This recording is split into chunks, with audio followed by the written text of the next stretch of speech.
Better night, Dak Prescott or Tank Lawrence?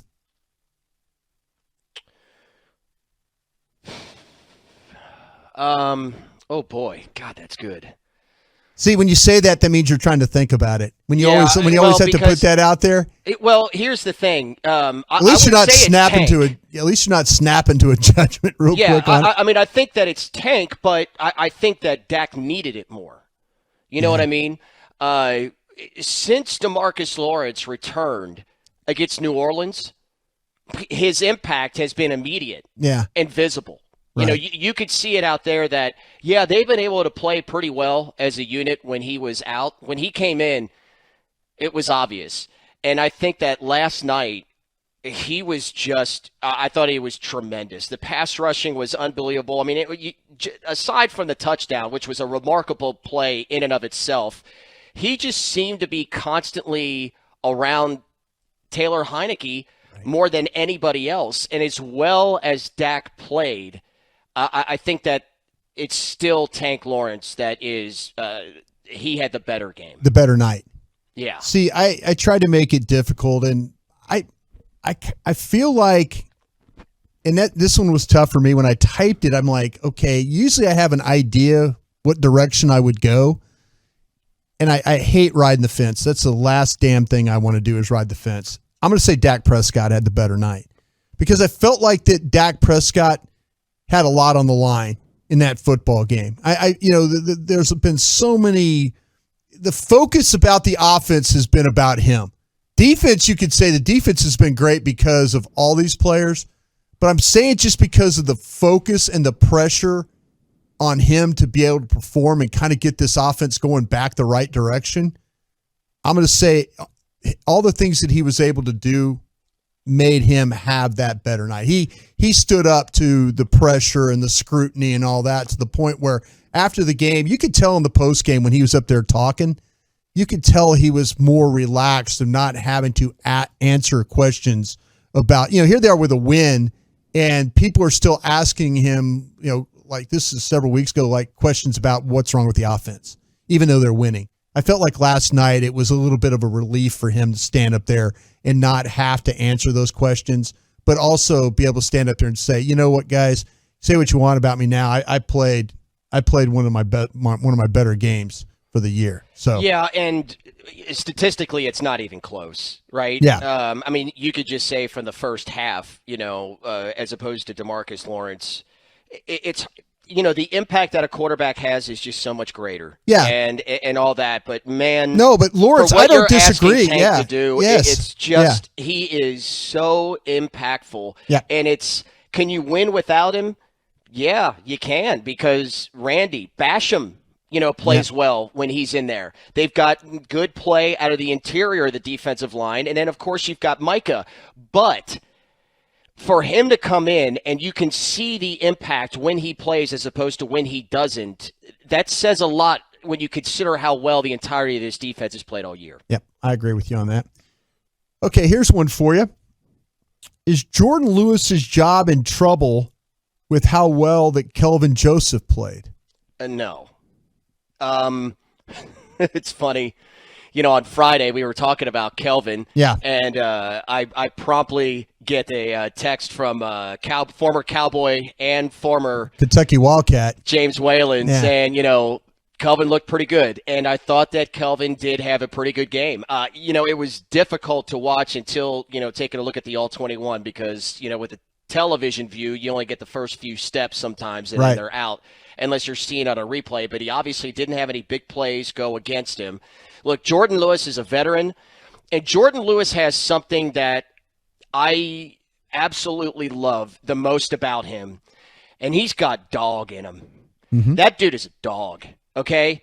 You meet him in a locker room, and I remember meeting him his rookie year. He ain't a big dude.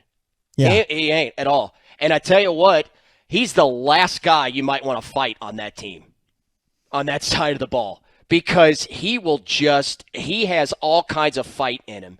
And is he the best cornerback? Does he get beat? Does he get caught in some bad plays? Yeah, from time to time, because he's not the talent level of Trayvon Diggs. But that dude is going to fight you until the very end. And I love that about him. And I can't say that at this point with Kelvin Joseph. Yeah, I kind of feel like I was really happy that Kelvin got the opportunity to play. And, this was against a receiving core that I feel like this is not a bunch of just bums out there running around. When you start, the thing that I was the most impressed with him about was I was watching Diggs travel with McLaurin. And then I said, okay, what does that do to Joseph on the outside? Because usually when you have a traveler, it means that the defense with coverages will switch if the traveling receiver switches position, say goes across the formation, then it makes everybody else's responsibilities different. And usually when guys are confused or they don't know what to do, they look to the safeties and they're kind of like, they have this look and then the ball snapped and then they're out of position, that kind of thing. Never saw that one time last night with Kelvin Joseph. And I was really, really, really happy for him that he was able to go out there. He had 3 tackles. He had a PBU. He did some things where, there was a lot of questions. I mean, Dan Quinn and this defensive coaches, they've played a bunch of these rookies and these guys have come up big. And Kelvin Joseph as a 2nd-round pick was a guy that there were so many questions about him. What's his problem? Why is he always hurt? Why is he in trouble? I shouldn't say the trouble part of it. That's not true. I mean, it's just, why is he not playing? And I think last night went a long way to kind of helping him get him some confidence. But yeah, I understand what you're saying about Jourdan Lewis. I love Jourdan Lewis as a player. I think he's extremely tough. He's very talented. You can put him in coverage. He doesn't back down.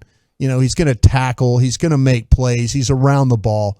But I will say this. I think Kelvin Joseph had him the type of game where you have to be pretty pleased by what he was able to do the first time around. And there really wasn't a soft spot in that secondary. Maurice Kennedy, in just, limited snaps, played pretty well. There wasn't a point now, I think a lot of it comes with the pass rush, but, there wasn't, without having Jourdan out there wasn't any time where you felt they were exploited. No, they did a great job in that secondary. Okay, my final question for you here today is, where do you rank Dalton Schultz on the list of the best Cowboy offensive players?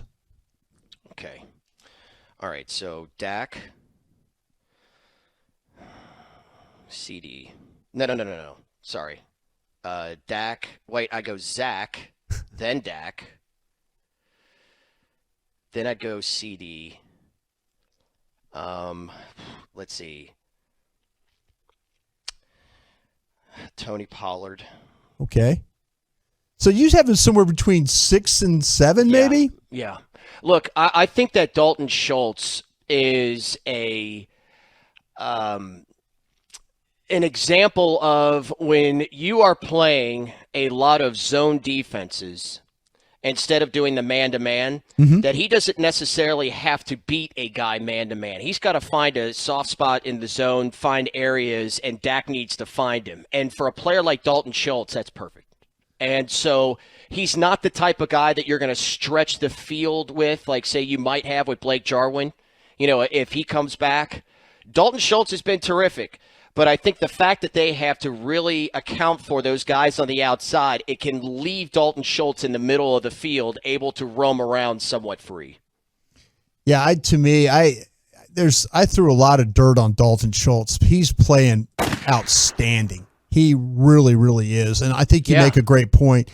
When they were playing all these coverages, these 2 deep looks and stuff like that, he did a great job of finding space and helping Dak Prescott the best he could. So, I think the list, I don't think the list is as long as we might believe, but maybe somewhere right around 6, 7, you might throw Dalton Schultz into that mix. And that's only because we're talking about some guys that are close to the best at their position in the league. Yeah. Certainly with the top 2.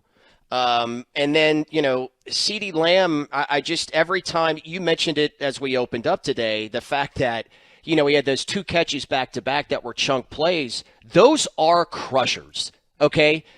When you get one and then you're trying to build, maybe you run the ball and you get a couple yards of that. When you get plays like that back-to-back, that is huge, and it's not often that you have players on your team that can do that. Some players or some teams only have one of those players. I think the Cowboys have a few, but I do think that CeeDee Lamb is the most talented of that group. Yeah, it is a very special group on that offense.